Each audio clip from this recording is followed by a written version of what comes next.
Welcome to Heal Talk Tuesdays with Liza, where transformation begins as we evoke, embrace, and evolve. Greetings, and welcome to Heal Talk Tuesdays. It's so good to be here with you, isn't it? Well, I understand where you are coming from with all the chaos happening in the world. Everything happening in Israel, everything happening in Afghanistan, the war in Israel. There is the war and everything happening in Armenia, Artsakh, and also the unfortunate earthquake that happened in Afghanistan, that over 2,500 people have died. So when we think about it, there is so much chaos and doubt and misfortune happening. And with all that, there's people who are making love, having babies, getting married, and saying yes to life and living. Yes, we can always be prayerful and thoughtful of all that there is happening. And the self-doubt that happens within ourselves, that I'm not doing enough, or I am wrong, or I didn't deliver. Last week, it's already been a week, I had an event. After the event, I was thinking to myself, oh my God, I didn't do this, this went wrong, that went wrong. So when we come to think of it, we can always find the fault. We can always see the negativity. Actually, there are the three principles in life, and the principles are of the mind, the consciousness, and thought. That is the principle of life. In a way, it's my Evoke-Embrace-Evolve, because the mind in itself is the function, the reality of it. That's what we need in order for everything to happen. The consciousness is being aware of what is happening in the world, what is happening around you, what is happening within you. That's being conscious. And the thought process is all the thoughts, ideas, imagination, creation, everything that comes within this. So the three principles of the entire life and being is that. And as I was thinking about all this and talking about it, I thought of something, in the work that I do, and as a clinical hypnotherapist, and working with my clients in managing stress and anxiety, I was sitting and I'm like, what would I be talking about today? It's that self-doubt, right? And how do we debunk that? And just like the way I work with my clients in taking them into a state of remembering something, where it stems from. I remember this. Now imagine, I'm about 5 years old. I grew up in Iran, so our home, my parents are not home. And at that time, 5 years old, my grandmother was like babysitting because they lived next door to us. And grandma was chunky. And so we're sitting watching TV. And I remember this couch my parents had. It was like a triangle. It was pointed like this and like a triangle. So this round moon shape was to the back on like a triangle in the corner, and the pointy part was out. So two people could just easily sit there, and grandma was sitting in this beautiful triangle moon-shaped couch. We're watching TV, and I was sitting next to her.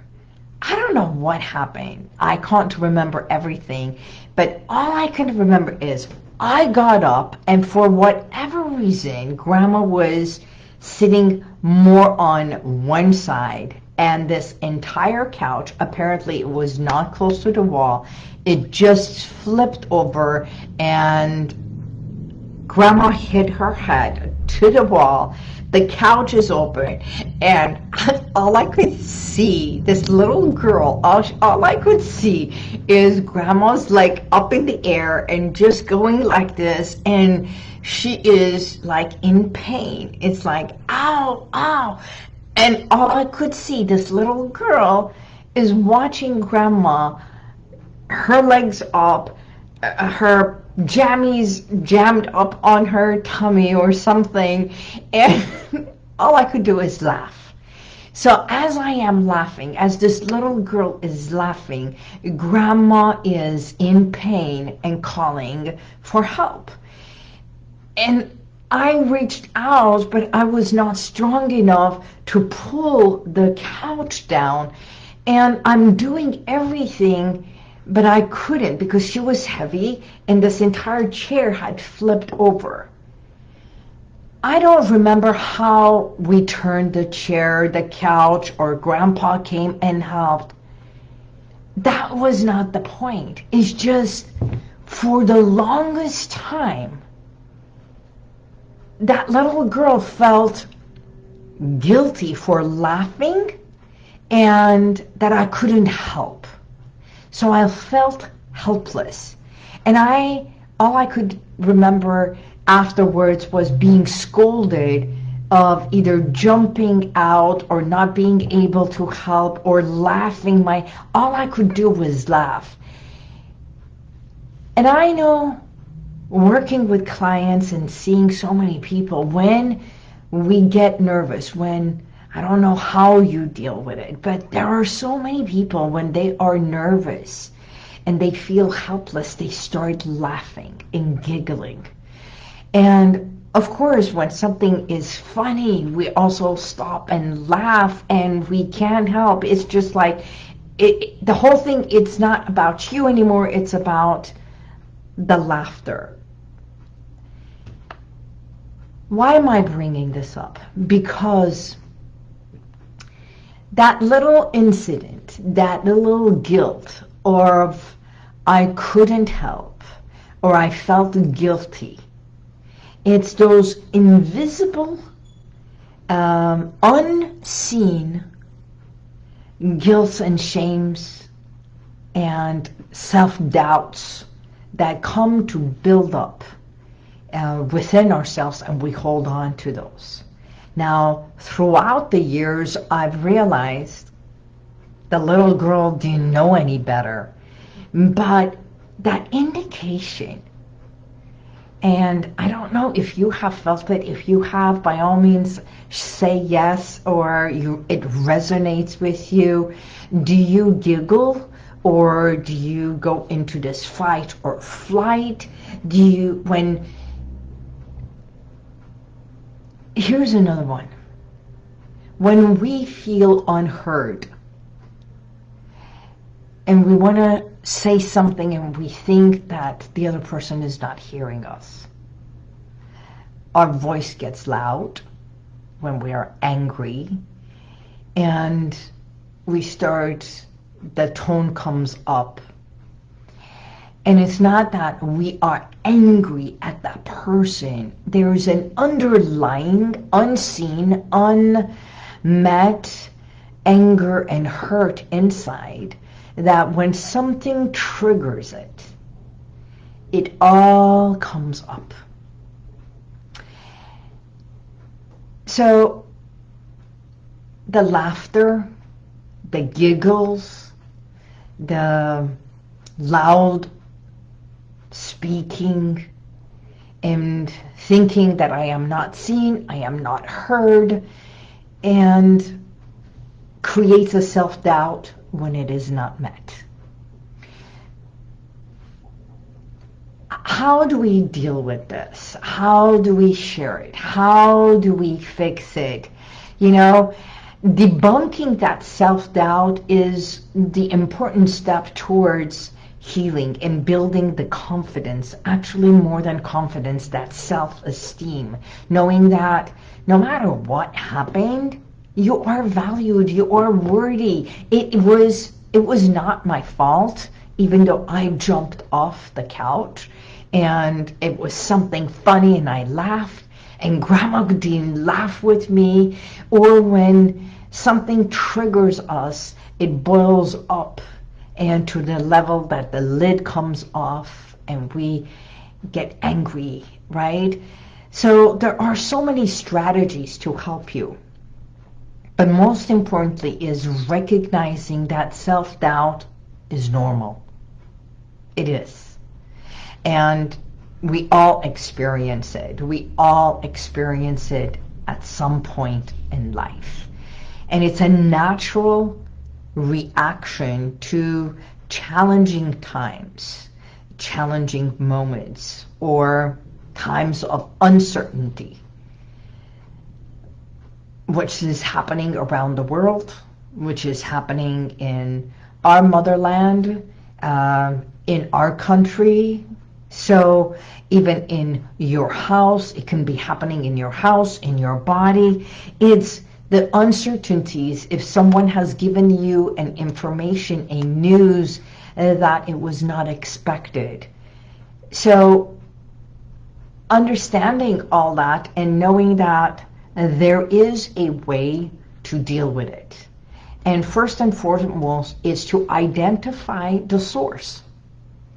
And when I was doing my own, if I can hypnotize myself and I have 7 root canals with no anesthesia, and I was thinking, how do I go and empower that little girl and make sure that she feels strong, that it was not her fault, that yes, at that moment, that scene called for laughter, and it's okay to laugh. And then once you overcome your shock, you go and tend to the reality. And some people still don't know how to deal with reality. So challenge the negative thoughts is another one. First is recognize it and then challenge. Was I really at fault? No, I was a little girl. I didn't know any better. So it is not my fault. You know, I know someone can say, but whose fault is it when they do wrong? I recognize that. We have to point finger at someone. Someone has to be accountable. But if we start with being accountable right here and take ownership, and it starts from home. So practice self-compassion, just a little bit more kindness. And when I started going down the road of, oh my God, the event was not right, when I was doing my checkpoints, did I deliver? And when I was looking at the videos, I was so loud. Was I unkind? At one point, it feels like I am dictating instead of kindness. And I was in tears because all I wanted to do was create a space of love and compassion in embracing. And when that was not coming through, I was so harsh with myself that all I did was beat myself up. And that's why I remembered the little girl and grandma. Because for the longest time, I beat myself up of why I got off the couch and why I couldn't help grandma, and I was laughing. And you know, this is exactly how it happens. Something happens to you at that very moment, and just like a boomerang, takes you to another time and a place until you recognize, oh, this is where it stemmed from. But did it? Did it stem from there? Or that you've been told, don't be doing this because this is wrong, that is wrong, and this is bad. And you know, the right and the wrong, the good and the bad, the black and the white. When a baby falls, they look up and then they get up and they go to their merry way. When they're laughing, or even puppies, when they're playing, they have no understanding where they peeing or anything. Or little kids, when they're playing, they put their hands in their mouth, their toes in their mouth, and they're so fragile and sweet, and we allow them to just play. And as we grow older, that's where all the do this and do that, the right and the wrong, you have to be perfect, you have to do this, comes in. And so when we do this and self-doubt kicks in, negative thoughts, and I'm not good enough, I didn't do it enough, I did it wrong, comes in, we don't give ourselves enough kindness and room for mistakes. And that's where this self-preservation comes in, that I can't do wrong because of expectations, because people are looking up to me, because whatever reason, right? And we forget the kindness. So, if you take few moments, and truly take few moments, and just allow yourself with unconditional acceptance, think of when you have been harsh on yourself, harsh on your actions and reactions, harsh on the things you thought you had to deliver and you had to be perfect. And if you could, just for today, bring a touch of kindness. And remember that your inner self, that could be a child, could be a teenager, even adult years, a touch of kindness. When we expect someone to be kind to us, my question is, have you been kind to you? I'm emotional right now because all I can think about is we expect war to end. We expect this battle of countries to end, and one eggs another one, and the other one, it's all territorial, it's all this ego. And here, our own ego, our own self-expectations is the first one we have to acknowledge and understand. If there are three principles of our mind, of our consciousness, and our thoughts, how can we come to, yes, evoke this entire idea of this is what is happening, this is the reality, and embrace the reality with kindness? This is where it happened. And if I can be more loving to my reality of being harsh on myself, becoming a parent, you know, should've, could've, would've, to evolve with more love, with more genuineness, and have those realistic expectations met, because you come to focus on your strengths.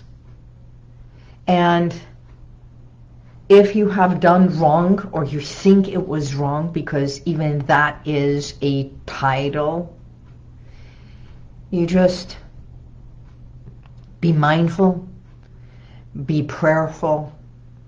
If you meditate, if you pray, if you just take a moment, just take a moment of self-reflection. That's it. And validate yourself instead of expecting others to validate you. That's the first rule. I always say self-acceptance, self-pride trumps everything. Everything. When you are proud of yourself, you know, when you take a test and you ace the test, or B the test, C the test, it doesn't matter the grade. When you pass the test, you are proud of yourself. And then it comes, it hits. I could have, should have done this better. I knew the answers. It doesn't matter. You passed it. It doesn't matter.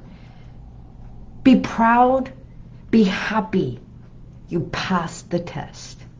And if you feel anxiety, let me help you, because I can. If there are limitations and blocks and everything. And, you know, I just had a client come in for the same thing. That harsh labels. I should have, could have, would have. So helping yourself take action and saying, you know what? Okay, now what? And just for today, add a sprinkle of kindness. And that's what I did last night. I added a sprinkle of kindness towards the little girl, because it's not happening now. It was then. Before anyone else could have scolded me, I scolded myself, because, you know, that's called conditioning. When you walk on eggshells, that's called conditioning. It's like, but where does that conditioning come from? And those are the things I want you to realize. It's not a part of your behavior before it is a routine. It's not a routine until it is a habit. It's not a habit until there is a form of conditioning, a pattern happening. And those are the things that I work with my clients to debunk all that. It's like unraveling. So you can do this on your own today. Take a piece of paper. If there is something that is sitting heavy on you, on your heart, on your body, that you believe you can't see it, I'm here for you. But you can start writing, and when you start writing or thinking, it all comes to you. The same way as mine came all the way from my event to all the way to being a little girl at 5 years old, and is just laughing and saying, oops, right? So we learn from our mistakes and we put a full stop. When you come to evoking it and come to embrace the reality, and you say, this is where the buck stops. And if I have done this loop over and over, each time it becomes easier and faster for you to recognize it. Believe me, it becomes faster and easier for you to recognize it. And then you say, that's it. You start visualizing. This is where you go from here to here, and now in order for you to evolve, you start visualizing the success. What is it that you want? And that's when you take action. You visualize and you say, okay, this is what happened. This is where the buck stopped, and I'm done with this. Over. Now what? We learn from our mistakes. That's what learning is. So we're not repeating it anymore. And every time you become aware and you surround yourself with more genuine kindness towards yourself, you do debunk self-doubt. And overcoming self-doubt is truly a process. That's all. It's just an everyday process.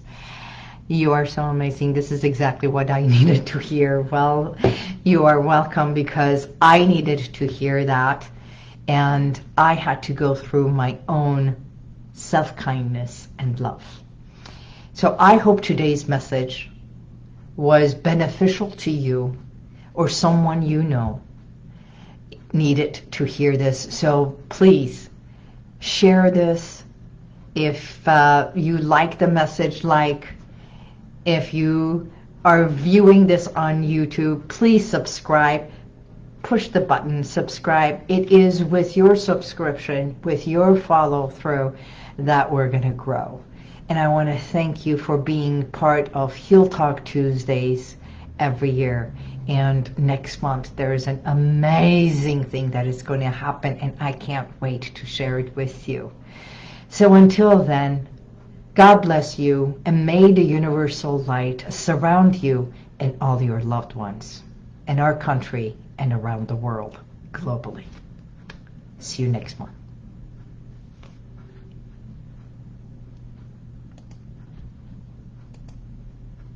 And if you like this, share it, subscribe, and go to YouTube, and you'll see the rest of all my podcasts.